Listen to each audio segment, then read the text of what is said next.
Good morning, everyone. Very warm welcome to the 2022 edition of our Workforce Summit. I'm Giles Gerson, Executive Vice President and Chair of the Economic Blueprint Institute at the Toronto Region Board of Trade. Before joining the board earlier this month, I'm a newbie. I was Ontario's Deputy Minister of Economic Development, Job Creation and Trade, as well as small business and red tape reduction. Before we begin, I do want to acknowledge that the board's offices are located on the traditional territory of many nations, including the Mississaugas of the Credit, the Anishinaabe, the Chippewa, the Haudenosaunee, and the Wendat peoples. This territory continues to be home to many diverse First Nations, Inuit, and Métis peoples. As you listen to our speakers today, I encourage you to consider how their insights can be used to support Indigenous workers and reconciliation. Some housekeeping notes. First, for those of you who are here with us in person, you'll find instruction on your table as to how to access Q&A and polling features during our event. For those of you who are joining us virtually, to the left of your screen, you'll see a list of options, which includes video networking. I strongly encourage you to explore this feature during breaks and after the final session. If you're zoomed out and would prefer to stay off video, you can still privately message other participants through the attendee feature. Other features on this list include the agenda, where you'll find today's full list of panels, keynotes, and speakers. Our partners lets you learn more about the organizations that made today possible. The app guide answers questions you may have about our virtual platform, while Q&A and polling are self-explanatory. I'm so pleased to see how full this room is. Today marks our first in-person event in quite a long time. And it's so wonderful to see all of your faces. Whether you're in room or online, I know that the conversations we'll be having throughout the day truly matter. We launched our first Workforce Summit last year. It was to respond to the truly momentous transformations seen in the labor market since the onset of the pandemic 2 years ago. There's no doubt that the pandemic was an inflection point, triggering what OpenText CEO Mark Baranchea has called the big rethink, as businesses around the world accelerated their embrace of digitization, advanced production technologies, net zero carbon footprint commitments, and ESG.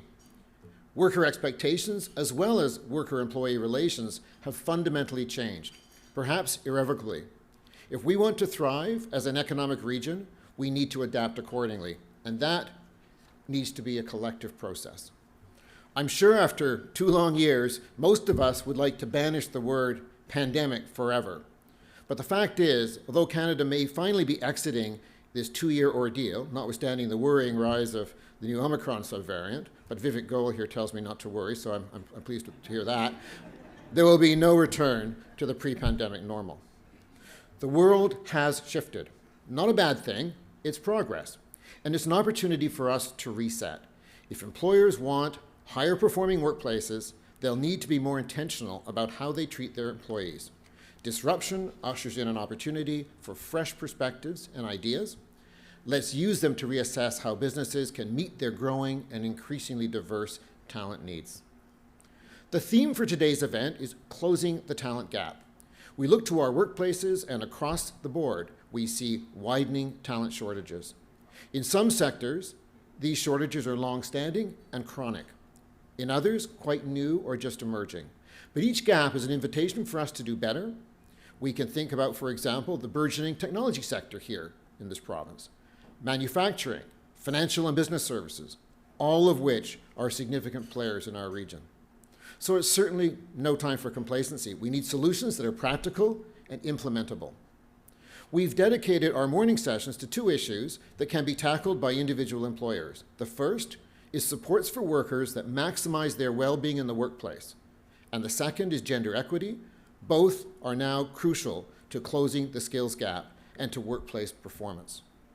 Our industry-leading speakers will share their insights on how employers can foster a more empathetic and equitable workplace, which includes taking concrete actions to advance women's full and equitable participation in the workforce.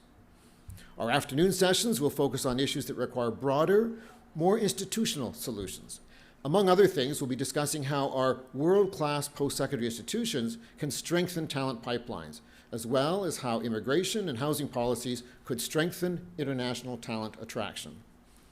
All of these issues are vital, but we can only go into them with so much depth over the course of a day. That's why, as a companion document, the Toronto Region Board of Trade has produced a brand new report called Unlocking Talent. It comprehensively analyzes regional workforce development and makes several calls to action across the talent ecosystem. The overarching theme of the report is that the Toronto region must take a collective, pandemic-sensitive approach to workforce development. I highly recommend it as supplementary reading for anyone here today. And now a warm thank you to our sponsors, without whom this event would not be possible. Our presenting sponsors, Scotiabank and the University of Toronto, have been longtime partners of the Toronto Region Board of Trade, and we're grateful for their continued support and their unstinting commitment to the Toronto region's success. Our summit sponsors, Accenture and the University of Waterloo, have been integral to today's event, as has our network reception sponsor, Leuna. We are very proud to be working with them and for their vote of confidence. We also want to say how grateful we are to Delos for supplying air purifiers for this event. Their support ensures that our transition to in-person events doesn't come at the expense of health and safety. And now let me introduce our keynote speaker, the Honourable Carla Qualtrough, Canada's Minister of Employment, Workforce Development, and Disability Inclusion.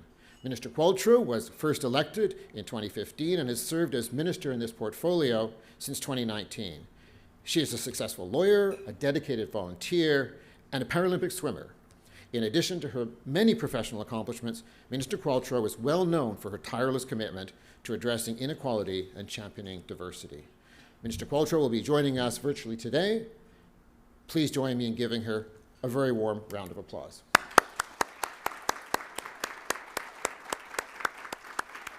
Well, thank you. Hi, everybody. Boy, I can feel the energy. I wish I was there in person with you, and I hope to be able to do so soon. I want to begin by acknowledging that I'm joining you from the traditional territory of the Algonquin and Anishinaabe people. I'm very excited to be here to have the opportunity to address so many employers and leaders on this critical topic, closing the talent gap. How do we build the strong, skilled workforce that Canada needs to keep our economy growing and thriving? C'est un sujet particulièrement important en ce moment dans notre pays. C'est une période passionnante, mais qui connaît aussi son lot de défis pour les employeurs. Après 2 années exceptionnelles, où j'en suis sûre, tout le monde ici a été contraint de prendre des décisions difficiles et de fonctionner dans un état perpétuel d'incertitude, non-économie s'ouvre enfin. Notre relance est bien engagée. So in February of this year, Canada gained nearly 340,000 jobs, bringing our unemployment rate to 5.5%. That's the lowest it's been since the start of the pandemic. Our labor market saw gains across a wide range of industries, including education, construction, science, technology, and finance. Sectors like hospitality, which took huge hits during lockdowns, are bouncing back. This, of course, is welcome news and a clear sign that Canada is on the right path. Our economy is rapidly recovering thanks to the resilience and strength of Canadian businesses and workers. So much so, in fact, that our economic recovery is outpacing the ability for many businesses to find workers. As the Minister of Employment and Workforce Development, that's one of my top priorities because we can't let Canada's economic growth be held back by labor shortages. And I think that one of the most important things we can do is to maximize the workforce that's right in front of us. There's so much human potential across this country. And that's what I want to talk about today, where the untapped talent is in this country, how our government is working to cultivate it and connect businesses with that talent, and what you have to gain by tapping into it. You don't have to look too hard to identify who our workforce is overlooking. You won't be surprised to hear that persons with disabilities, Indigenous people, youth in particular, women, and newcomers are underemployed in this country. Some groups vastly so. Laisser ces ressources humaines sur la table serait non seulement une grave injustice pour ces personnes qui méritent de participer pleinement à tous les aspects de notre société, mais que ce serait aussi une perte pour notre main-d'œuvre. And that's what I want to impress upon employers in Canada, that it's not just the right thing to do, it's the smart thing to do. There's a proven business case for hiring a diverse workforce, and I believe too many employers are still unaware of it or even hesitant to look into doing this. Nearly 1 in 5 Canadians lives with a disability. We're talking about the economic potential of nearly 20% of our citizens. The Conference Board of Canada did a study several years ago that found that if we made Canada's workforce truly disability inclusive, we'll see a bump to our GDP by nearly 2%, and that's a big deal. And Indigenous people are the fastest growing demographic of the Canadian population and yet continue to be underemployed. The National Indigenous Economic Development Board estimates that Canada's GDP would grow by 1.5% if Indigenous people in Canada could participate fully in the economy. Women, half of our population, still face barriers to employment in Canada. In the spring of 2021, the Royal Bank of Canada reported that nearly 500,000 Canadian women who left the workforce during the pandemic had not returned to work, and that more than 200,000 had become what is known as the long-term unemployed. We know what happens when people have serious gaps in their resumes, and it becomes even harder to get a job. Immigrants are leading so many businesses in this country, but how many newcomers are still working in jobs they're vastly overqualified for? Did you know that half of newcomers to Canada have a bachelor's degree or greater? That's a lot of talent coming this way. And we're expecting immigration to reach record high levels in 2022. This is a huge labor pool that we need to harness. Yes, there's a big picture in terms of the business case and the impact on GDP.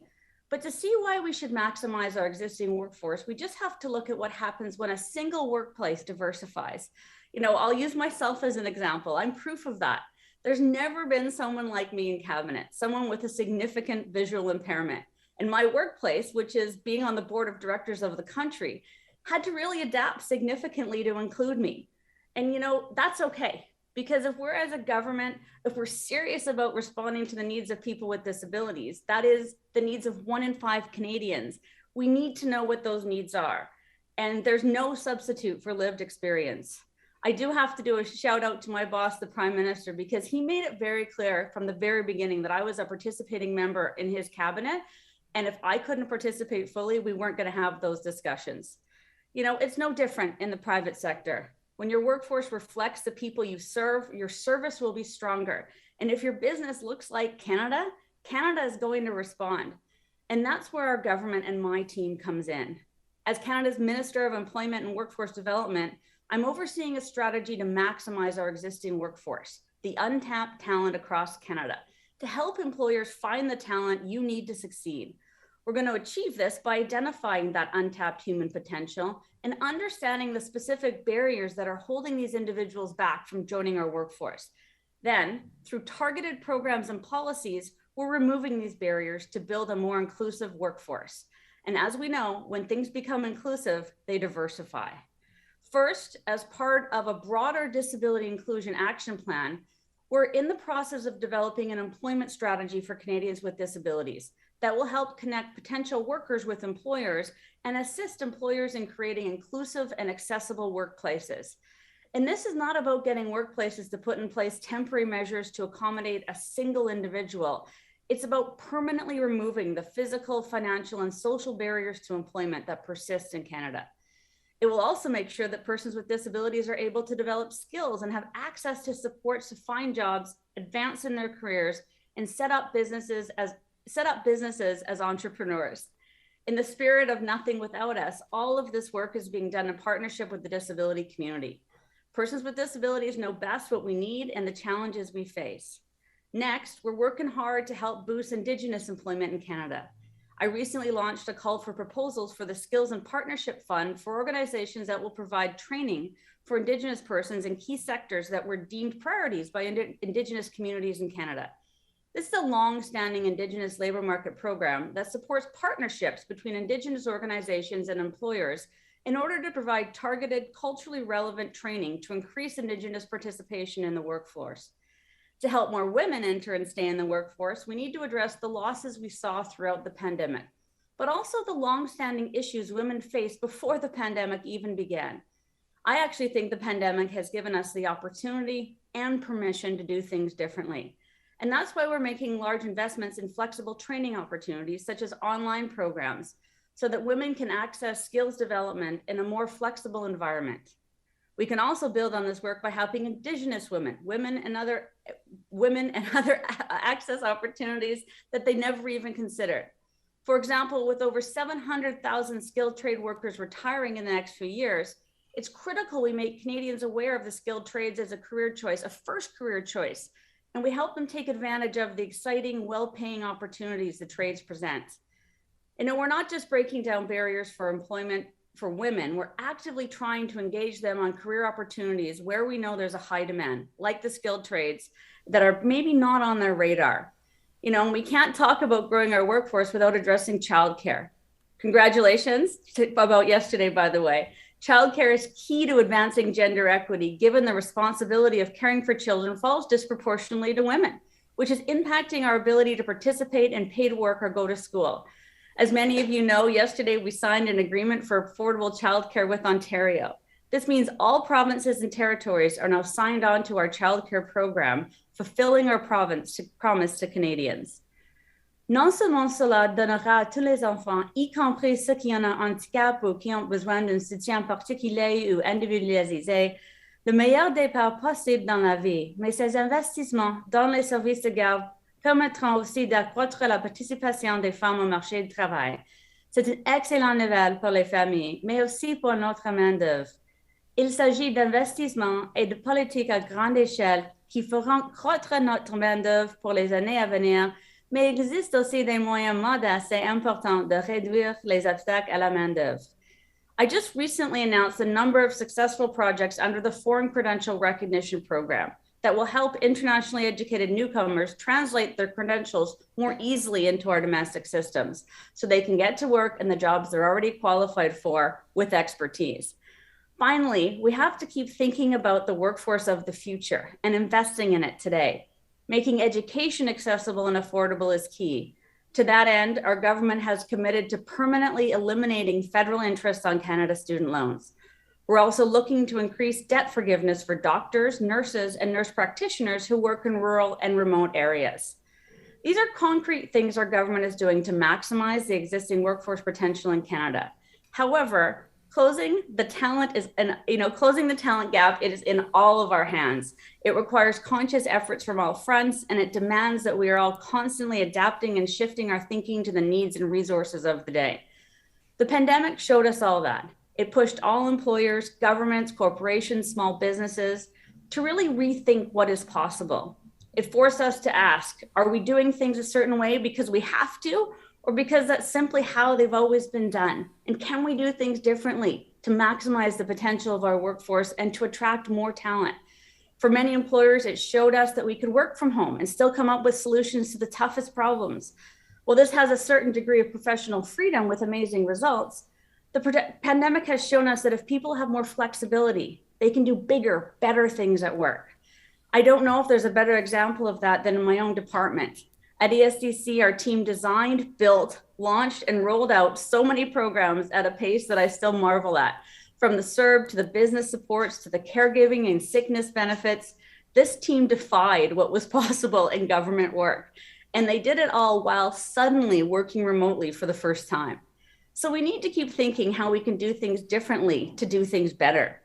For some persons with disabilities, the flexibility to work from home has been a godsend. Not having to navigate transportation has taken a big source of stress out of their day and given them back that time and energy to channel into other things. How much more accessible did all of our workplaces just become if working from home is now an option?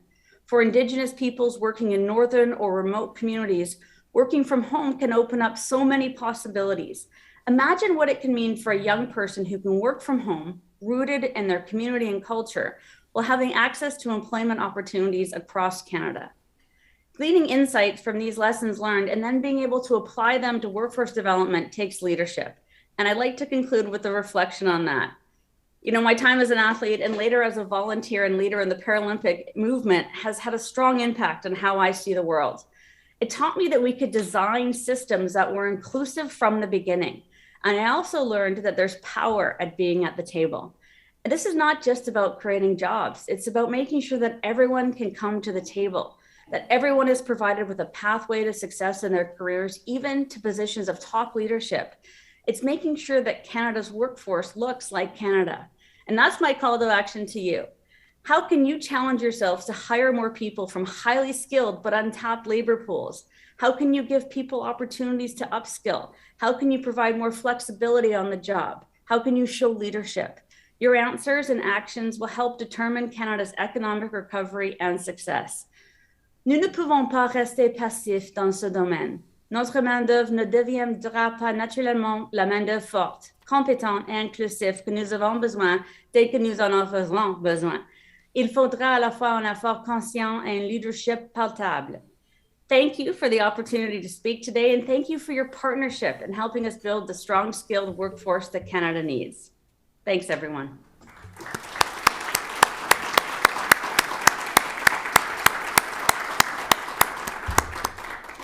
Well, thank you, Minister, for those compelling remarks and launching us with such verve on our journey today.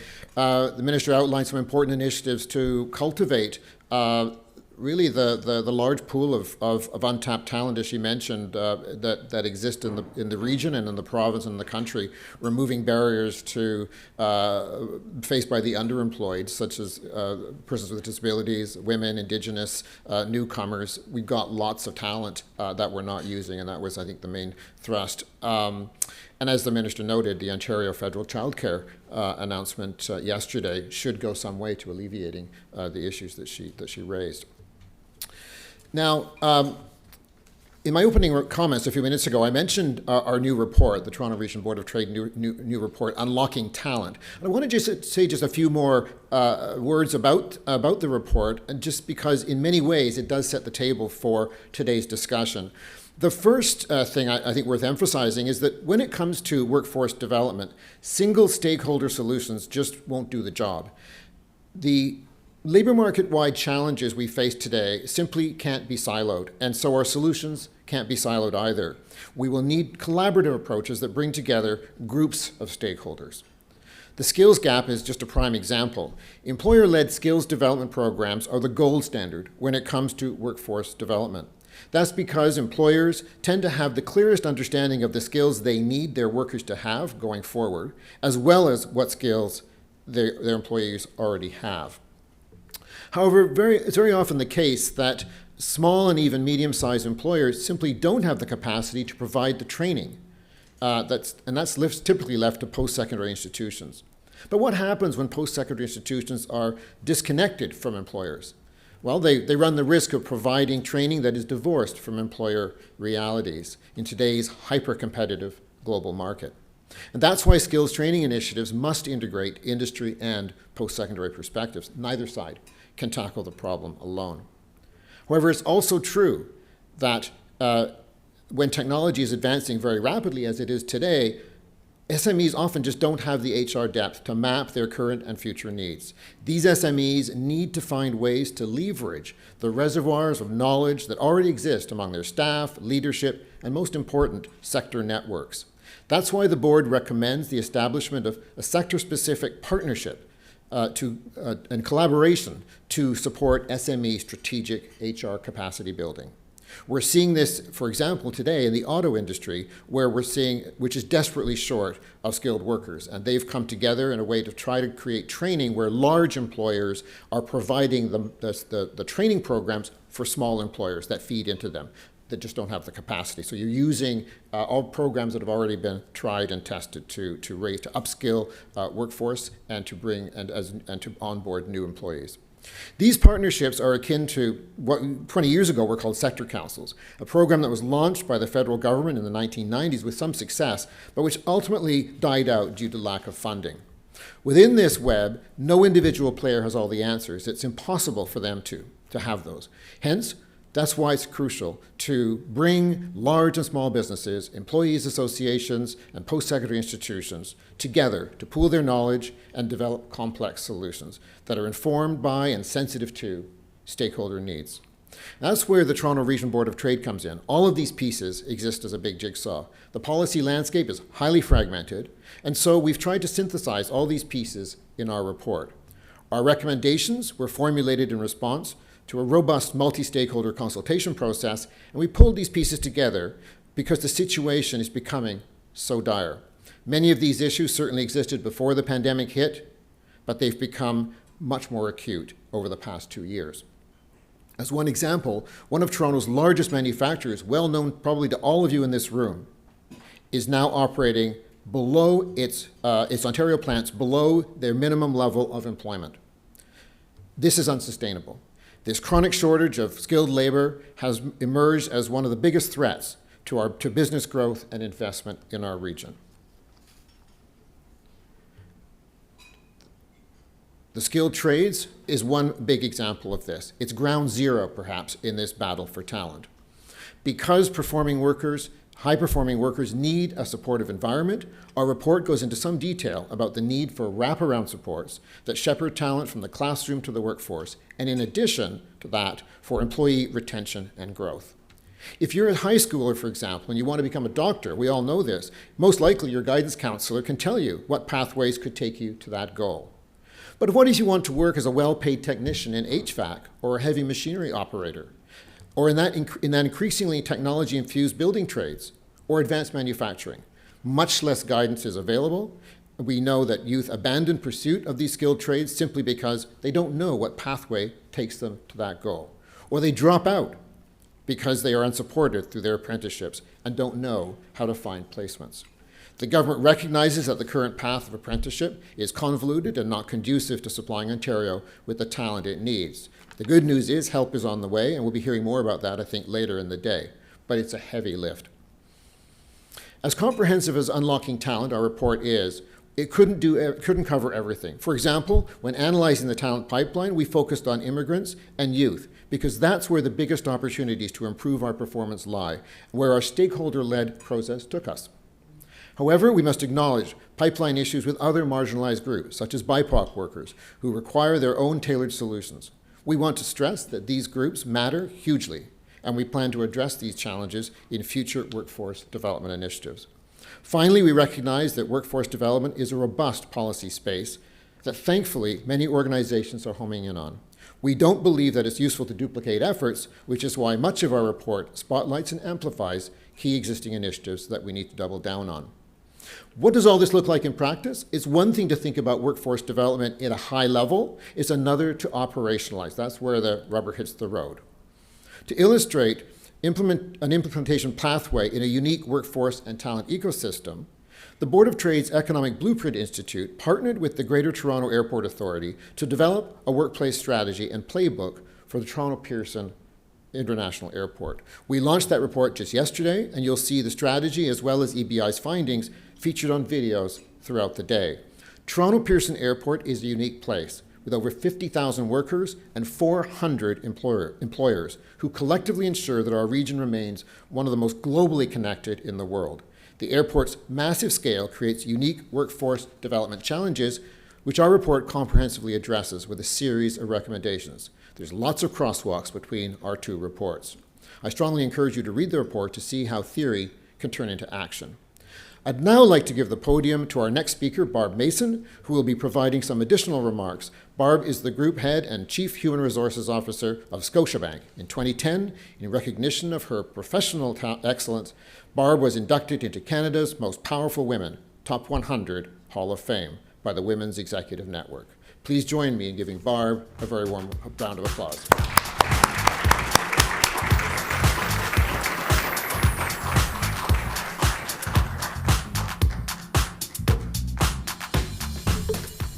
Good morning, everyone. It's wonderful to see a room of people together again. Thank you very much, Giles, for your remarks.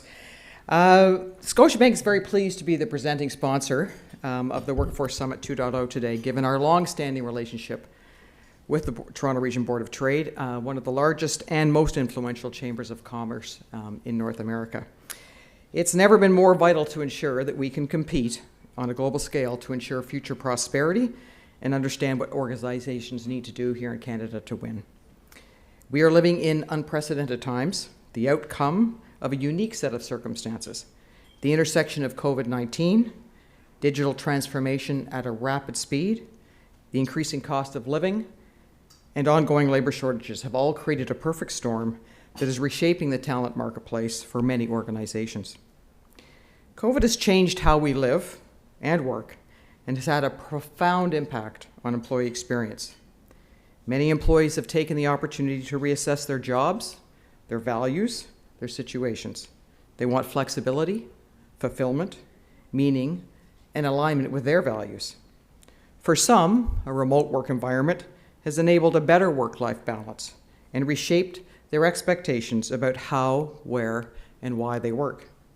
It's made physical geography and national borders less important than ever before, leading to a greater export of intellectual capital, as giants like companies in Silicon Valley set up shop in Canadian home offices, kitchen islands, and living room workspaces. For others, remote work has been more challenging as we've evolved into a world of 7/24 cycle work with individualized schedules based on personal circumstances becoming how the entire company works. And let's not forget the many workers who were deemed essential at the onset of this pandemic and continue to work in hospitals, long-term care, banks, grocery stores, warehouses, and face the onslaught of COVID and the scariness of what was going to come. As increased remote work and hybrid environments felt increasingly like the norm, the options of how work is done, when it's done, where it's done, and by whom has completely changed. The events of the past 2 years have also accelerated innovation and the role that the internet and digital technologies play in our lives. The unprecedented wave of technical adoption and digital solutions for businesses across all industries has created skyrocketing demand for tech, digital, data and analytics skills, and fierce competition for qualified talent. And the rising cost of living has become a more important factor to employees. While they may be fully satisfied and engaged with all other aspects of their job, compensation has risen in importance because of the need to survive. And finally, COVID's temporary yet significant impact on immigration, a key solution to Canada's skilled labor shortage, has constrained further labor supply. There are definitely many critical opportunities for business, government, education to act, and, as Giles said, as much as possible in a collaborative way. As employers, are we sufficiently focused on the purpose of our employees' work? How the employee experience is woven into the culture of the organization, and how we create meaningful connections, and the extent to which people feel they belong to part of a diverse and equitable environment is absolutely critical. Are our benefits aligned with the employee's priorities? Employee well-being is holistic and must include mental, physical, emotional, and financial well-being for employees and their families. Flexibility for employees to individualize the solutions that the company provides is now become mandatory. Are we able to provide career paths and development opportunities? Leaders will need to be more focused on strengthening their organization's development strategies through clear career pathing, reskilling, and upskilling.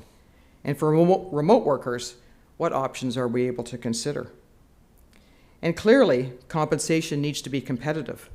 However, that can be increasingly difficult for smaller businesses and in some sectors. As government, how can the immigration process be accelerated? Can we incentivize where skill shortages are the greatest? How can the verification of credentials and licensing be aligned across all jurisdictions and made faster and quicker?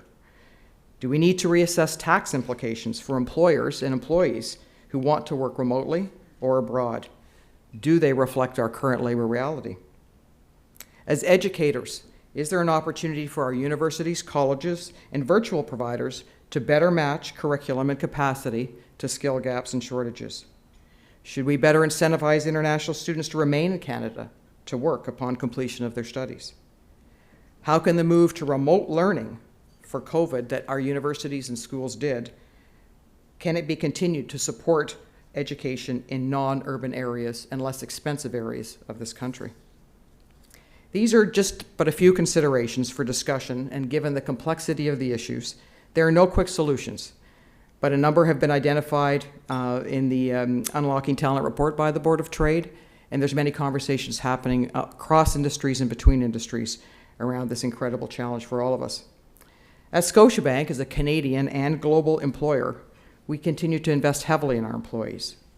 We leverage global teams and build hubs where talent resides.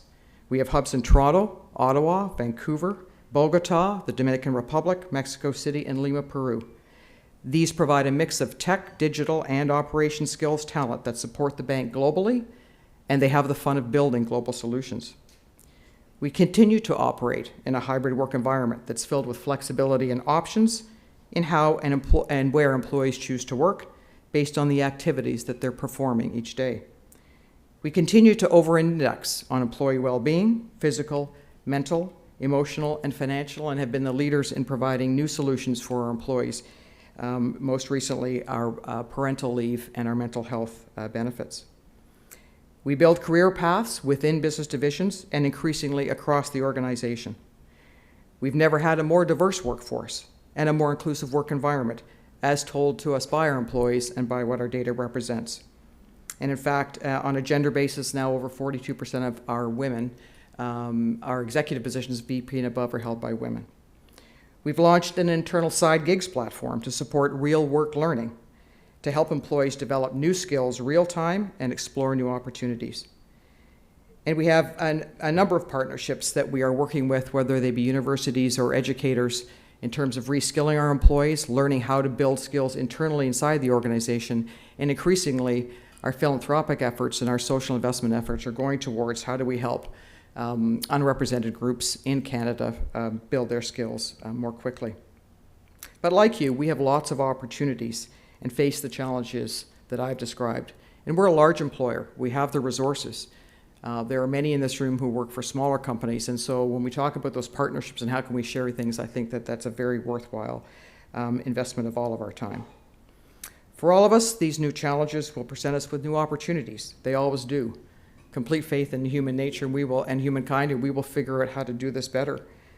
And as we collectively address these challenges and opportunities, I really do look forward to the thought-provoking panel discussions, presentations, and insights that we will hear today, facilitated by the Board of Trade. With that, I'd like to now welcome Giles back to the stage to introduce our first panel session for the day, What Workers Want. Thank you very much.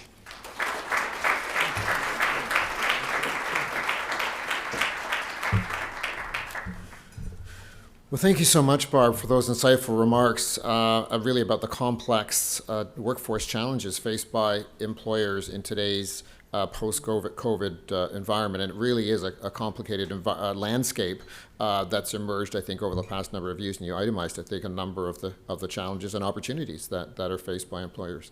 And it's also terrific to see the Scotiabank has such a serious commitment to talent development and the well-being of its employees.